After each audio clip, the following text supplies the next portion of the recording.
Lihim ng liham. Ang pinakamakulit na girlfriend mo sa balat ng radyo. Isang magandang morning sa inyong lahat! Ako pa rin po nag-iisang girlfriend mo sa radio. My name is Lindsay.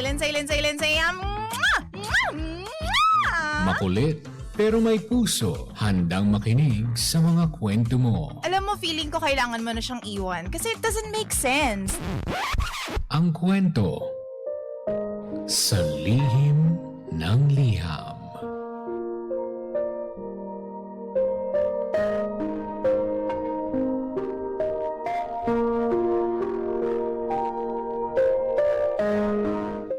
Mahal kong Lindsay. Tawagin niyo na lamang po ako sa pangalang Annabelle. Meron po akong isang relasyon na tumagal ng 18 years. At kailan lang po siya natapos?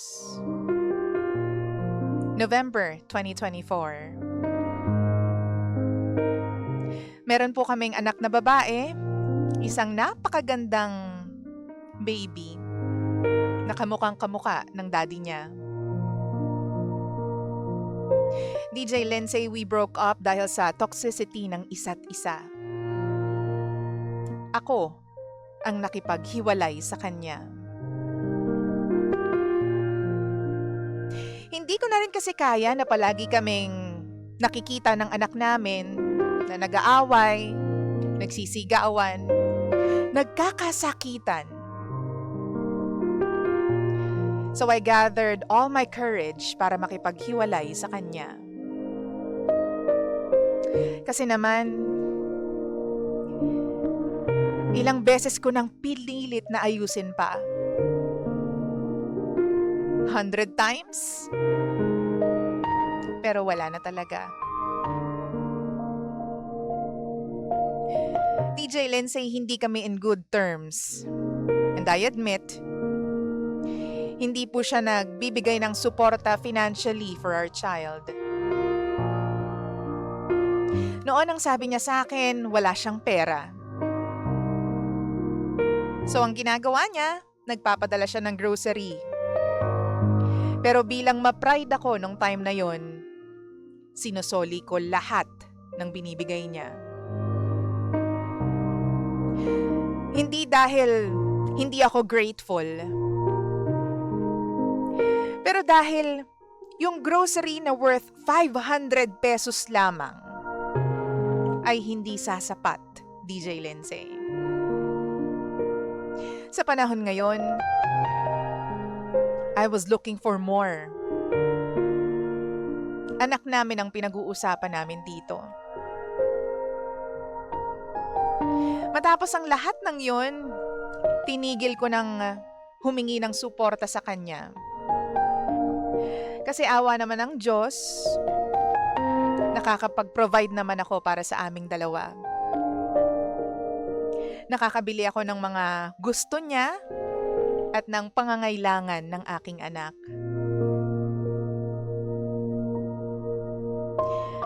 DJ Lindsay, matagal-tagal niya rin po akong sinuyo para mabuo ulit ang pamilya namin. Pero I was firm sa decision ko. Hindi na kasi talaga healthy ang relationship namin kahit na anong pilit pa ang gawin namin. Isa pa, sobra na akong nasaktan. Wala na akong pagmamahal sa kanya. At for me, gaano pa kaganda ang isang relasyon kung wala namang pagmamahal? Fast forward, DJ Lindsay, nalaman ko last year, around July, na meron na siyang ibang karelasyon. Hindi na kami nag-uusap at all, kahit pa para sa anak namin. And then lately, sabi ko kay Lord, Lord, hanggang kailan pa ba ako aasa para sa anak namin? Lord, bigyan mo naman po ako ng closure. I want closure for myself kasi ang tagal ng 18 years. Hindi po joke ang 18 taon ng pagsasama.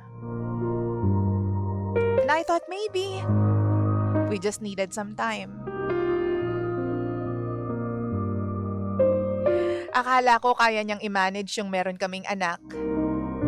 Tapos meron siyang ibang girlfriend. Pero hindi. Last month, I just found out na ikakasal na silang dalawa. At ang sabi pa, ang bali-balita is magkakaanak na sila. Nashock ako literal, DJ Lindsay, kasi ang bilis naman ng pangyayari. Last year lang sinusuyo niya pa ako. And now, engaged na siya. Nasaktan pa rin ako, DJ Lindsay, kasi for 18 years, pinapangakuan niya lamang ako ng kasal pero hindi niya naman tinutuloy. Tapos hindi na nasundan yung anak namin. Kahit gaano pa namin sinubukan noon.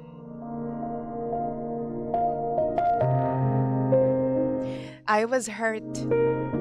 Deeply hurt. Lalo na nung nalaman ko lahat ng yun. Pero naiintindihan ko na yun na ang hinihingi kong closure. Finally, this time mapapalaya ko na yung sarili ko.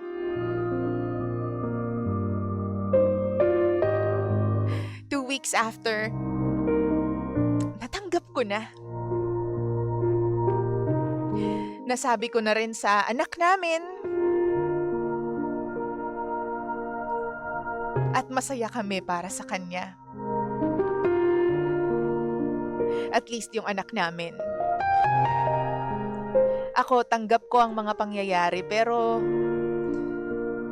I have to admit, masakit pa rin hanggang ngayon.